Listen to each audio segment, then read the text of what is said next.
Welcome back to my election coverage tonight on this now election eve kind of morning. It is now past midnight. It's now November 4th, 2020. And right now, this will be my last video, but I'll take you through state by state, states that have been called so far, because we have some major projections that have just come. And I started a little bit earlier because I thought I wanted to get some more races that have just been called. And so I hope you guys enjoy this. And here we go, state by state. So what do we know now? Well, before we last time we met, it was pretty obvious that this race was going to be close. It was not going to be a landslide by either party for both either for president or for Senate. And now that seems more clear than ever. So let's jump right into it. Let's get right into what news we have learned. So first, we'll start with the presidency. Right now, according to New York Times has projected that Joe Biden will get at least 213 electoral votes and Donald Trump will get at least 136 electoral votes. And you need 270 to win the presidency. Remember that. And interestingly enough, Joe Biden has taken the lead in the national popular vote, 49.7 to 48.7. So, since we last met, states of these four, California, Oregon, Idaho, Washington, and Hawaii, all have had their polls closed. And they were projected as follows. Joe Biden has won pretty handily in California, getting all 55 electoral votes. He pretty handily has won Oregon, getting all 7 of their electoral votes. And he has won Washington, getting 60% of the vote there and getting all 12 of their votes. While Trump has won the state of Idaho, which is pretty reliably Republican. It was pretty well expected to go for Trump. And Biden has just now been called for the state of Hawaii with its 4 electoral votes.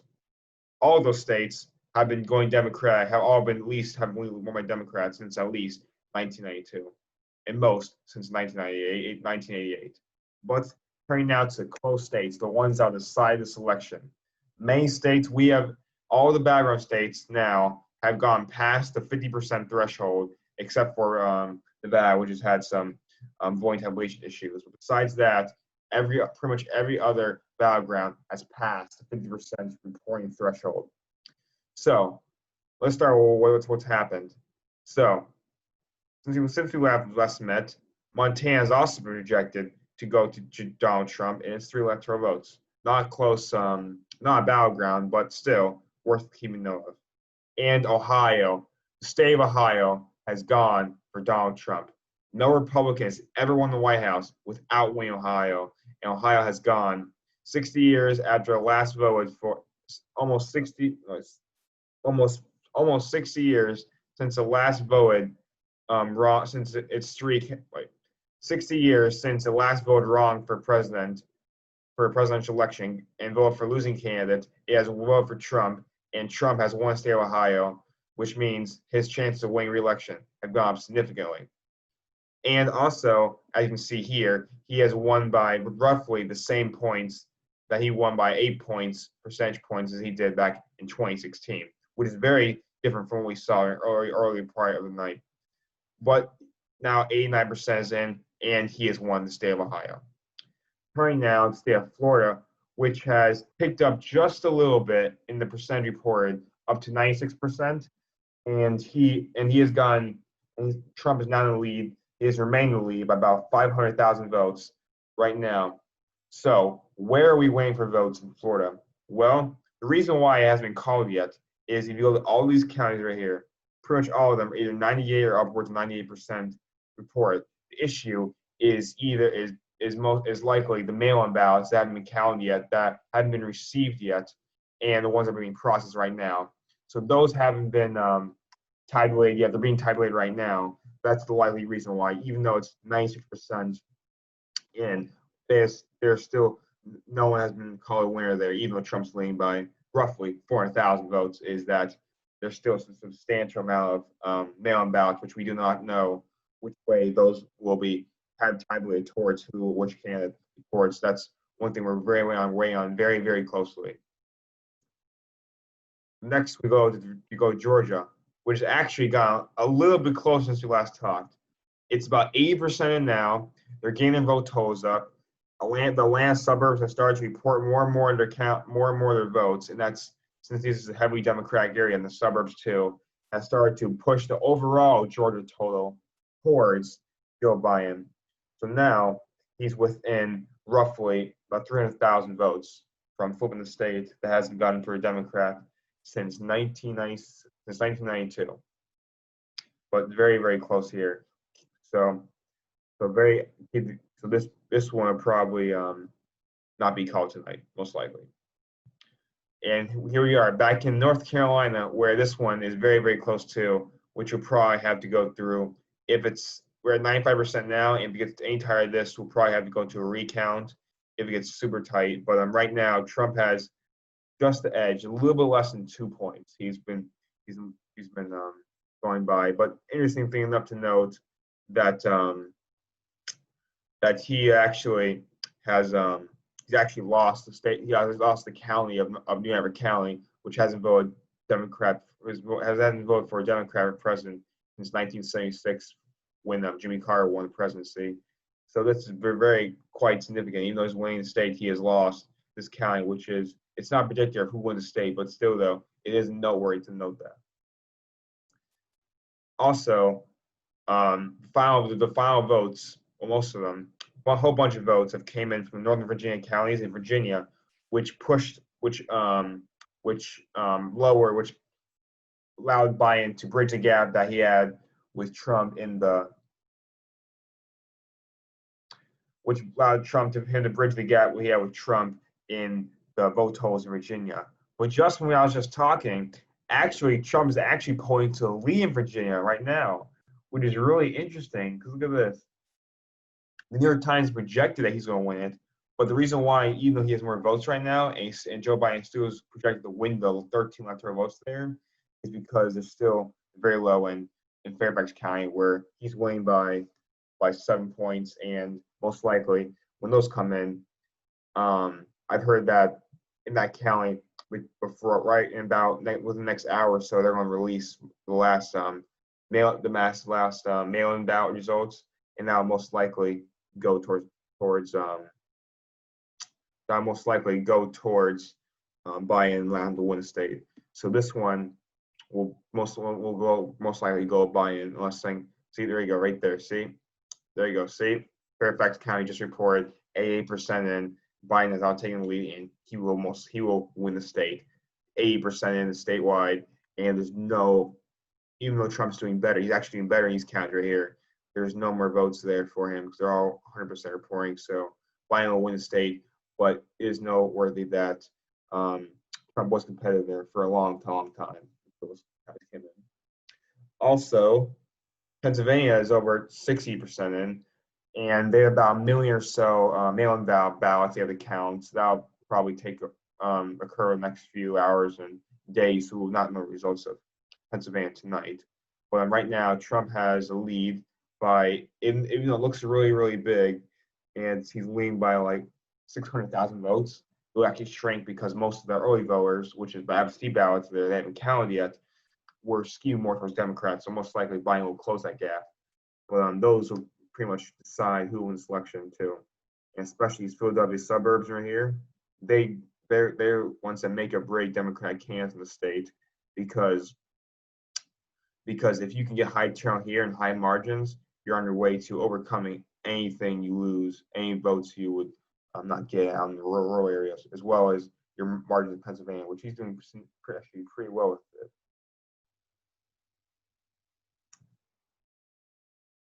And Iowa has actually just been called for Donald Trump. Biden was leaning there all night long, but Biden was leaning there. He had a little lead. He started to build a lead early in the night, but then as Des Moines fully reported, and all these other other very, very rural counties started coming in heavily for Trump, 71% there, 73% there, all heavy for Trump. That cut into his lead, eventually allowed Trump to overtake him. But now Trump has won the state of Iowa in this election, And right now, that would bring total electoral votes for Biden Trump to 213 for Biden, 145 Trump, and 270 to win. So Arizona, 76% in, and right now Biden has a lead, a significant lead, and he's winning Maricopa County by about 10 points, which is a very, very good sign for the Biden campaign that they'll most likely will win Arizona because well over a majority of the vote in Arizona is from Maricopa County. If you're winning here by 10 points, you're likely on your way to win the state overall. So that state hasn't voted for Democrats. Only in the past has voted Republican 13 of the last 14 presidential elections.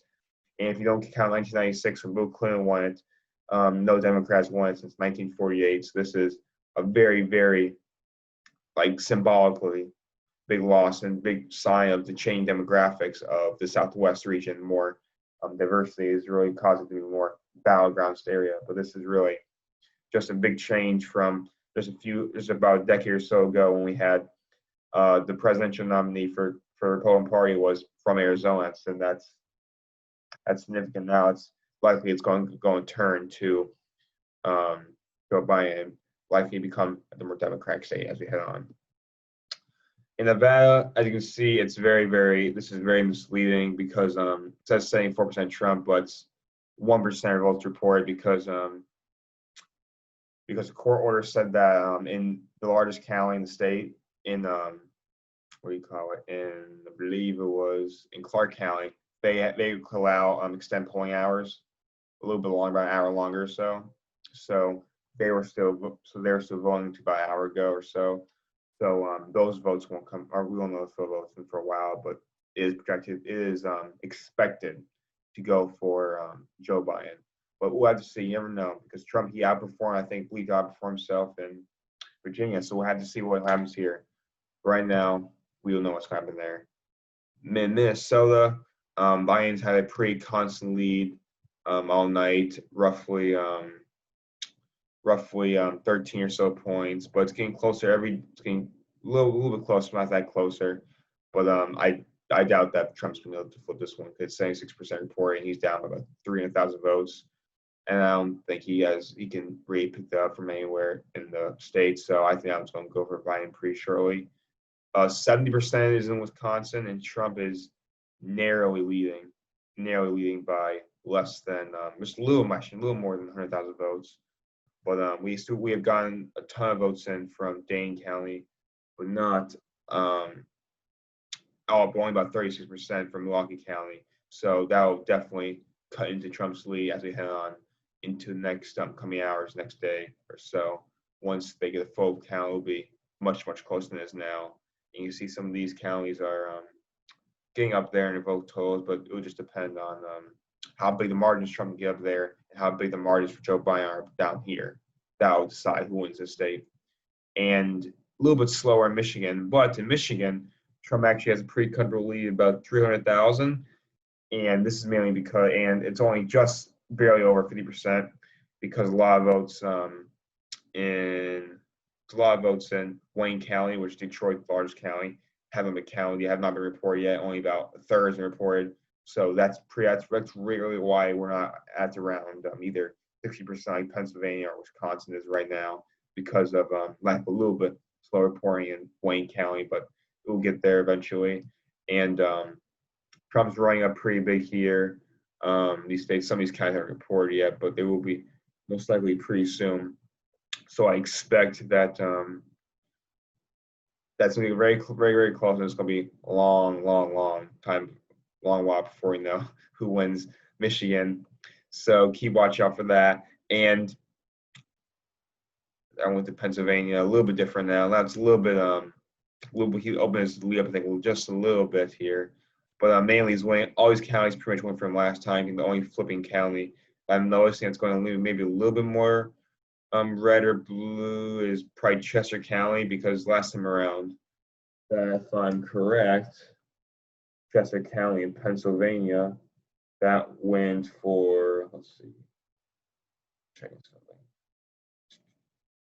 Yeah, that one actually went for Clinton by about 9 points. So and 70% in, and Trump's winning that, that's significant because that's like a 10-point swing from 2016. So that'd be very significant. Even if Biden can run up the numbers even more than he already has in Philadelphia, which he has, Chester County would be very, very telling to see what happens there. So that at least Philadelphia will pretty much tell who's going to win the election in Pennsylvania, and thus election most likely overall, because all these states, all these counties here, well, mostly report all their votes in. So it's just these ones right there, and a little bit right here in Pittsburgh area right here, and maybe a little bit in Central County, but pretty much most of it, the action which would decide the state, is in the eastern part of it. Oh, look, and also since we last talked, kind of an anomaly, but for this late, they actually called Rhode Island about 11:30 or so, and for a while there, Trump was actually, it's like, it was actually because the votes was taking a little longer there this year, and Trump was actually leading there until 11:30, which is really, really surprising. So you don't see that a lot because I think it was like I think like Virginia got called before Rhode Island. It never happens, but it's 51% in. It might look like Trump's but losing just a little bit. It might get up there, but I think Biden, by the end, I think Biden will get up to 56, 57%. Though I think he'll get up to there. All these other states have been called for Biden. In Maine, he's got a pretty handle lead. Biden does in the statewide, but in the congressional district, Trump, last time I checked, Trump was leading, I believe, in the congressional district, the one congressional district there, which could give him the extra electoral vote that he won last time around. We'll keep looking. Let's see if I can find wherever it is. But last one, Trump is very, very close there, and he has a very real opportunity of flipping that, of losing Maine to Biden, but keeping electoral vote in Maine. But it's also different electoral vote in Nebraska, which is very interesting. Nebraska, they do it by congressional district as well, and in Omaha, I think Biden's actually leading there by about 6 or 7 points there. So that'll be very, very telling. If we can get that, that'll widen significantly like chance of Trump winning, or we get a very, very close election. So we can find it.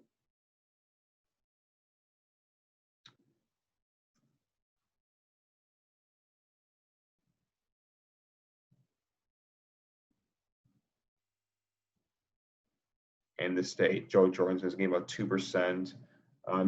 She's actually been doing about half as good as Johnson did in 2016. Not getting a lot of votes, but definitely not out of the woods yet, because some of her votes, especially in some of the core states, bridge a distance between the margin between Joe and Trump. So yeah, right now Biden's leading by a significant margin in Douglas County, which is where the second congressional district is. If he can keep that up, he most likely will win it. And interestingly enough, they actually they both split once. They both have only split once.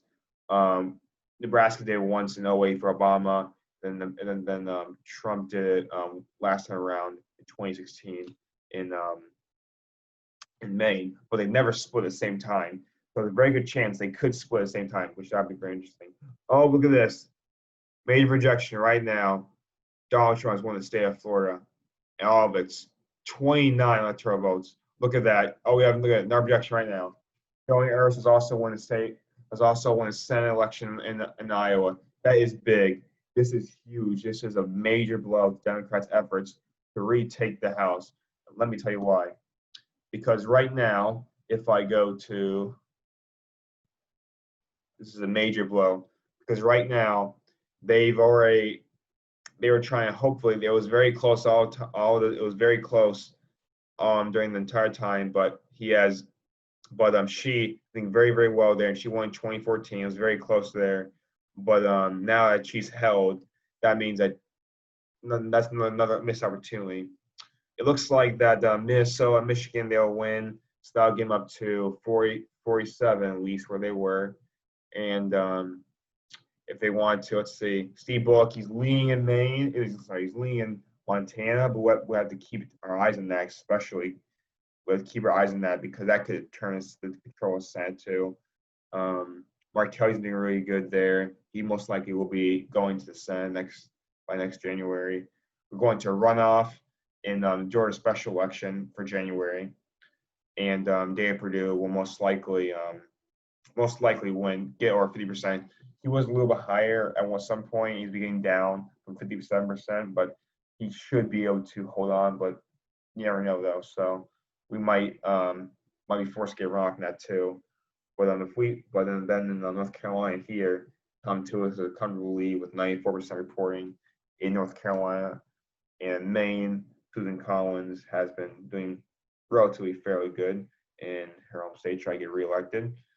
But really, they have to do really realistically if they want to do just get control of Senate and not have to worry about election or whether Biden wins, because obviously it's 50-50 tie. If it's 50-50, the Senate, Vice President breaks the tie because the President said, and if Trump wins, Vice President Pence will be the tiebreaker, so it'll be Republican hands, and vice versa. Trump, if Biden wins, then Kamala Harris can break the tie in Democrats' favor. But really, I'd say you have to flip 4, and they were only flip 1, and that was canceled out really by Tommy Tuberville's one here. So if they can win one here, that's 1. If they can somehow win this, if they can somehow come back, if they can win this one, that'd be 2 right there. They can come back and get this to run off, win this one, that'd be 3.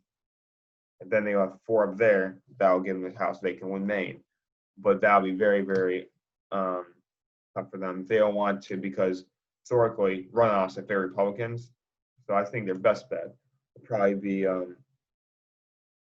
flipping Arizona, flipping Montana, where Bullock is leading Democratic candidate, and flipping Maine, and then spending money probably in the Georgia special election to try for that one, get control of the House, control of the Senate. So most likely, this is a very, very likely scenario where this special election in January could determine the control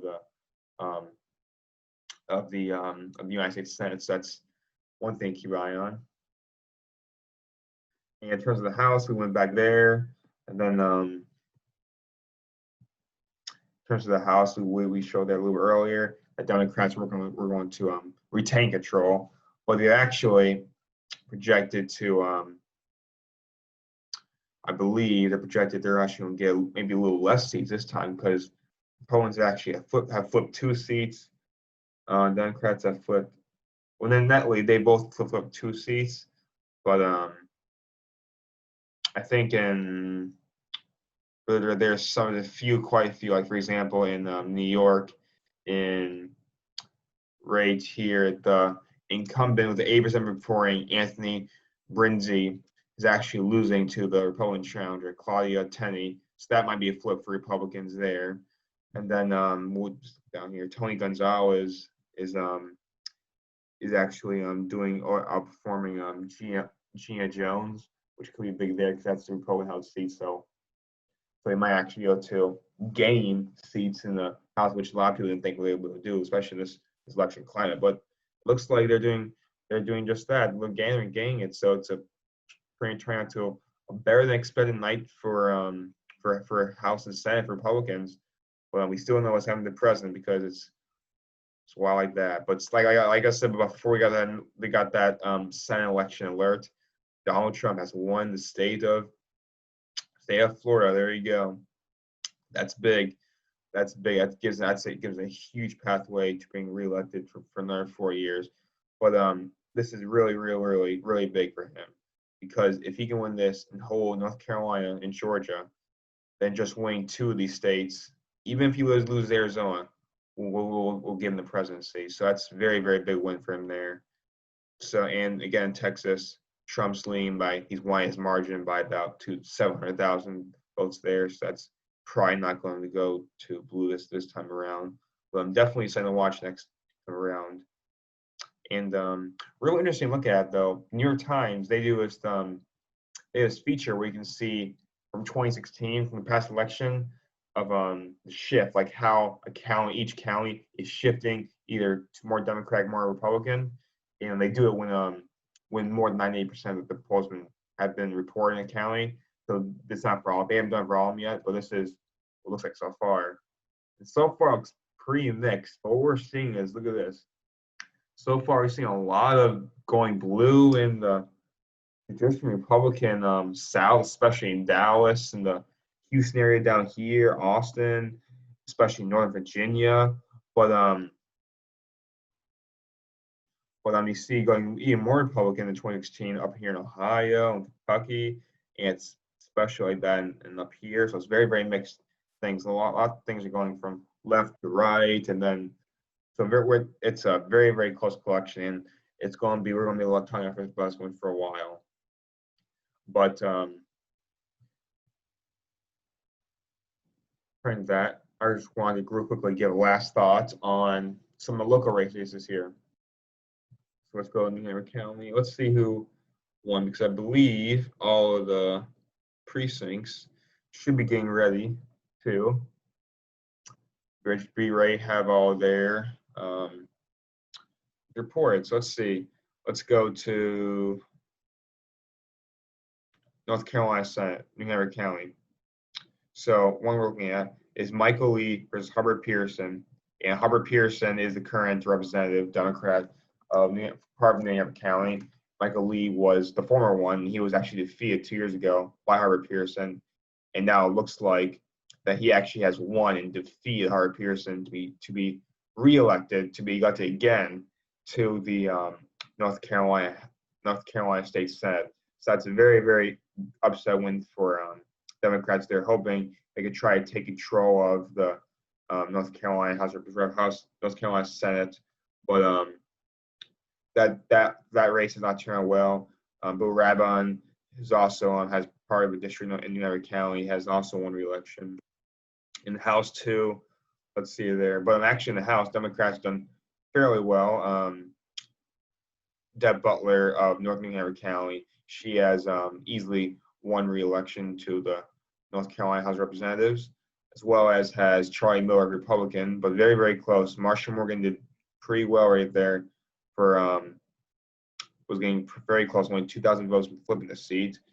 Ted Davis, he actually did pretty well compared to how he did last time around, because I think he won by like 2 or 3%. So improved on his margin significantly this time around, but definitely something worth watching. But look at this, statewide, 73% of the ballots in this county were cast. That's a very high turnout. Last time around, it was barely at 70, so about 3% higher turnout. And if we look at statewide, if I look at local races here for commissioner and for county commissioner, as you can see here, looks like with most of the preliminary votes in, looks like our next three county board commissioners will be Bill Rivenbark, Republican, Deb Page, Republican, and Jonathan Barfield Jr., Democrat. With Coastal Paris with the other three closely behind. But very close election there. These ones always are. In terms of the board of education, looks like that Stephanie Walker, Stephanie Crable, and Hugh McManus will all be elected to New Hampshire County Board of Elections, New Hampshire County Board of Education for their respective terms. In terms of registered deeds, it looks like Tammy Beasley will win for the Republican Party to remain her seat as New Hampshire County Register of Deeds.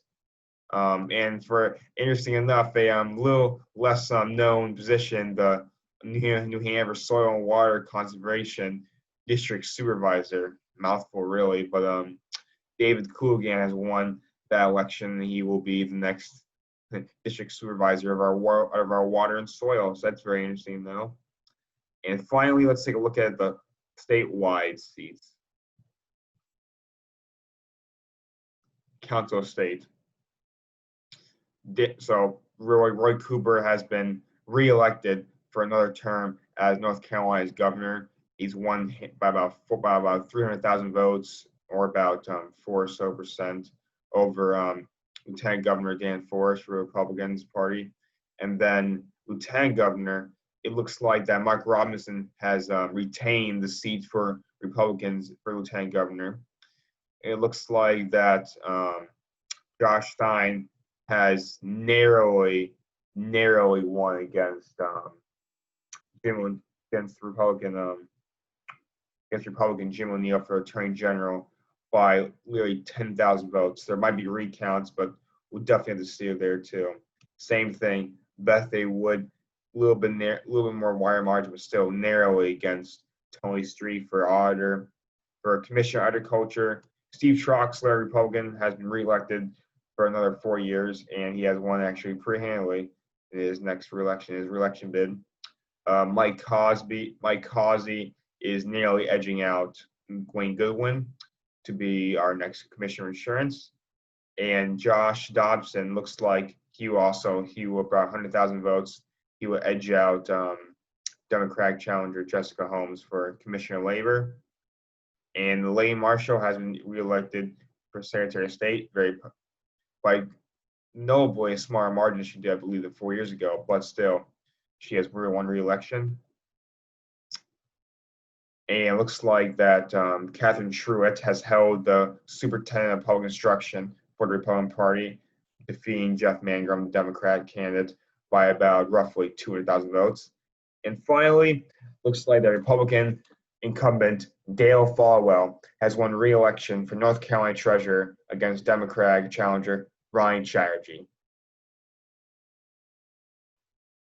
And we'll take a final look quickly at judicial races here in the state for North Carolina Supreme Court. We can see that, if I can get it there. We can see that this is a shock. Look at this. By the slimmest, look at this margin. I'm stunned by this. Look at this. Sherry Beasley, the incumbent Chief Justice of the Supreme Court, appears to have been defeated by fellow Associate Justice Paul Newby by 3,000 votes. This is out of more than probably 6.5 million cast. Sorry, more than 6 million cast. Sorry, that have been cast. Look at this. That's amazing. That's North Carolina close for everyone. Look at that result right there. Let's see the other Supreme Court justice races. Yep, same thing. Phil Berger Jr. won another seat for the Republican Party. Look at that. Wow. Less than 50,000 votes there. Tamara Behringer right there. Yep, look at that. Republican. Wow. All 3 seats in the North Carolina Supreme Court have been won by Republicans this time in this election. That is big. That is pretty big. And look, same thing here for North Carolina Court of Appeals. What I'm seeing, look at this. I'm seeing a sweep. Look at this. This is definitely not what we ever expected, because Democrats, especially the Supreme Court, they were favored to win for a Supreme Court justice, especially Sherry Beasley, Chief Justice. But it looks like apparently that by narrowest margins, unless something changes, there's some votes outstanding, but you never know though. But still though, it's very interesting to look at this. Pretty much, yeah. So very, very close to race and shocking races there. And moving from North Carolina, let's take a step back. Nationally, look at the presidential election. Refresh the page.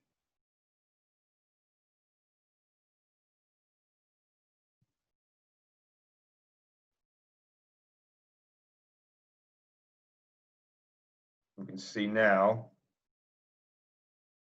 There you go. Trump's won Florida. We're at 174 right now to 213 for Biden. So 174 for Trump, 213 for Biden, the way to 270 Biden narrowly, about 2 million votes or so, is winning the popular vote right now, but it's going to be a very, very close election, and we're not going to know, definitely not going to know prior tonight, but it's going to be definitely, it's going to be very, very close, and it'll be very interesting to see as see who will be our next president of the United States. So with that, I'm going to stop sharing now, and I thank you all for tuning in to enjoy this election night coverage. I'm very excited that I got to do this. I was planning on doing something maybe with originally I was on months ago. I was originally planning doing something. Maybe we could do it together as a. I was originally planning doing something with my school, but since the pandemic stuff, I thought it would be a great way to do this virtually and still have it to be done. So I enjoyed the night. It's been a fun night. It's been quite it's what almost 1 a.m. now, but I've had lots of fun, and I just love doing this. I just love seeing how our country basically speak its voice and to basically to say from local races all to national races, say how they want our next 4 years to be, our next 2, 4, 6, even 8 years for, I believe, Chief Justice for Supreme Court Justice here. It's some really interesting stuff to me, and really fun night and really great election. And really, it's been a fun election. It's not over yet, though. Not over yet by any stretch of means. It's going to continue on for the next few days. And like I always say, it's not over until the office order says, "So help me God," to end when they're to their other office. That's when it really ends. But anything can happen then. But really, I thank you all for watching this election night coverage 2020. I'm Jason Nagala. I thank you all for taking an interest in your government, in our elections, and I hope you all have had an enjoyable election season. And may God bless all of you.